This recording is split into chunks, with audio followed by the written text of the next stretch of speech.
ایک آدمی نے 99 قتل کیے بنی اسرائیل میں. پھر ایک عبادت گزار سے پوچھا 99 قتل ہو چکے ہیں، توبہ ہوگی؟ کہ نہیں ہوگی. انہوں نے کہا اسے بھی قتل کر دیا. 100.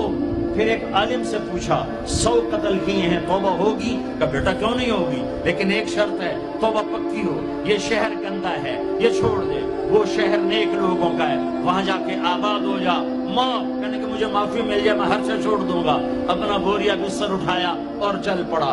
راستے میں موت آئی. جب موت نے جھٹکا دیا تو اس نے چھلانگ لگائی آگے کی طرف، تو وہ یوں گرا، اس کے ہاتھ یوں اور پاؤں یوں گرا.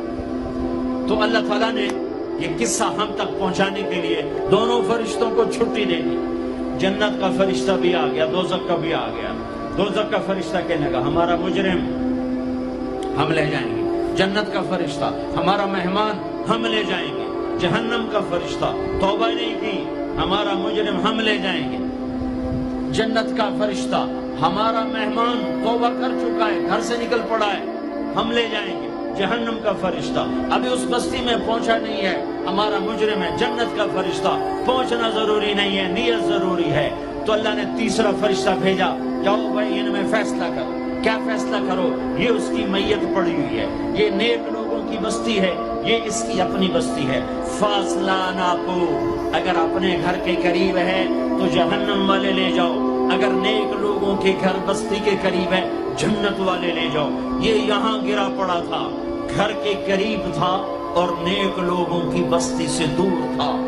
جب ناپنے لگے تو اللہ نے ادھر کی زمین کو کہا سکڑ جا، اور گھر کی طرف کی زمین کو کہا پھیل جا. جب پیمائش ہوئی تو اپنے گاؤں سے دور اور نیک لوگوں کے گاؤں کے قریب ہو گیا. تو اللہ نے فرمایا چلو ہمارا مہمان ہے جنت. توبہ سے نہ گھبراؤ، میرا رب کہتا ہے پوری دھرتی گناہوں سے بھر دے اور آسمان تک گناہوں کو لے جا. ایک دفعہ کہہ دے یا اللہ میری توبہ تو سارے معاف کر دے.